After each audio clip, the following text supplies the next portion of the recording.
Tere! Toimetan siin praegu tikritega. Olen oma ämma juures ja korjasin tema aiast tikreid. Ja tema soovitusel tegin siis tikrid blenderis katki. Et see on hea vaheldus moosil, et ei pea tikritest moosi tegema, vaid võib need lihtsalt ära blenderdada ja siis suhkruga külmkappi panna. Ja seal seisab siis selline asi ikka tükk aega. Nii, aga tegingi ma siis niimoodi, et võtsin tikrid ja panin siia blendrisse ja nüüd blenderdan need ära.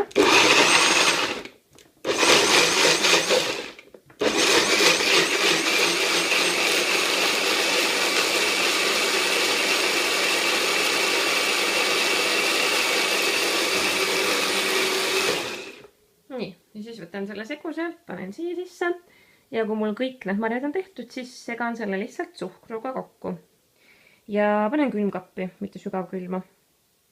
Ja ongi selline väärtuslik toit valmis. Seda võib süüa siis kas niisama või siis näiteks kohupiimakreemiga. Ja kindlasti on ta väärtuslikum kui see, kui need marjad lihtsalt muusiks keeta. Aga võite ka proovida siis nii teha. Nii, nüüd ma olen kodus tagasi üle 10 päeva. Ja vahepeal on siin palju muutunud, kõik põhimõtteliselt on ära kõrbenud, kartulid on valmis saanud. Aga ma tahtsin tegelikult näidata teile neid küüslauke. Et pool peenrast on kasvanud väga hästi ja seda poolt ma väetasin taimerammu väetisega. Ongi selline väetis nagu taimeramm. Ja teine pool peenrast on täiesti kadunud. Selles mõttes, et on täiesti ära kõrbenud ja pole sellest midagi alles. Aga vähemalt pool peenart küüslauku siit saab. Kõige paremini pidasid sellele kuumale vastu kurgid. Need ei olnud ära kõrbenud.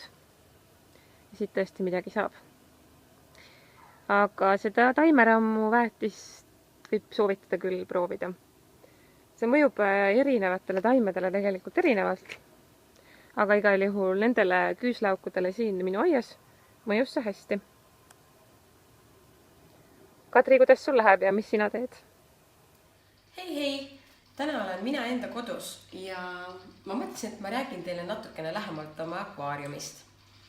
Ja ma arvan, et alustuseks ma tutvustan teile neid lähemalt.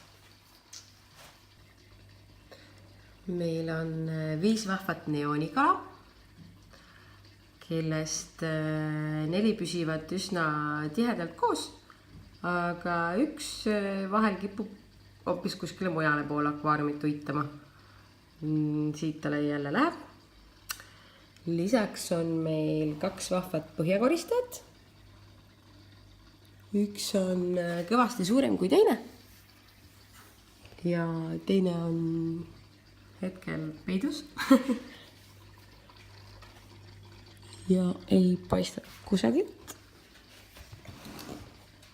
Siis on meil üks suur punane kala. Põhjakoristaja on majas. Üks põhjakoristaja on majas. Üks selline suur punane orantsikas kala. Üks roosa kala. Ja 2 triibulist kala, kes on väga kiired praegu. Appi, ma ei suuda teda leida. Nii. Üks on seal taga paistab. Väike kiire tigu.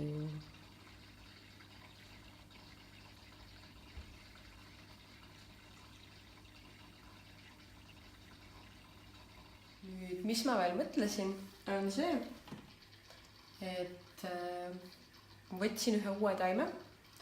Seesama siin keskel, mis on üsna suur. Nüüd, kui ma käisin poes, siis müüjad olid väga abivalmid ja soovitasid mulle, et on taimepallikesed. Sellised ümmargused, mis tuleb panna siis taime juurte juurde nii-öelda selle katte alla ja kestab ta aasta ja nii-öelda väetab seda taime siis, et sellel taimel oleks nagu kõik olemas, et see vesi oleks selline nagu vaja. minu arust tundub hästi lihtne. Samuti ma tahtsin küsida, et kas keegi oskab öelda. Nimelt need teod, millest ma rääkisin, mis tulid taimedega kaasa. Et need siin päris jõudsalt paljunevad, aga kuidas need akvaariumile mõjuvad? Et kas on pigem okei, kui nad siin eksisteerivad, toimetavad omaette või peaks nende kogust nagu kuidagi rohkem piirama? Ja mis ma veel tahtsin rääkida, mu vennal on ka akvaarium venaperel.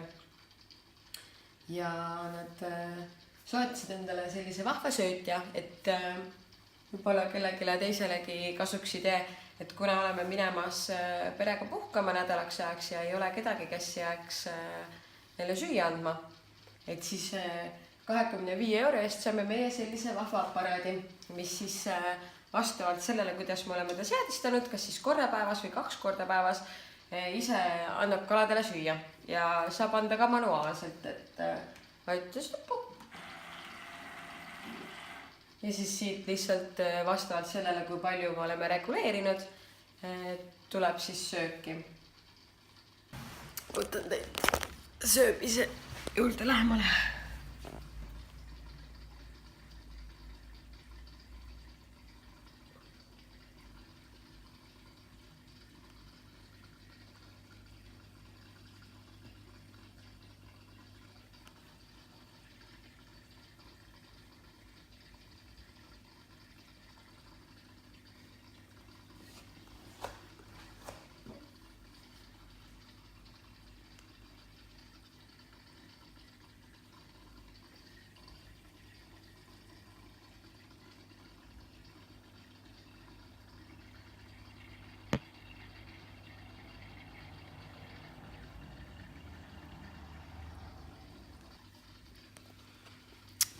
Aga see siis tänaseks minu poolt kõik. Olge mõnusad ja tšau!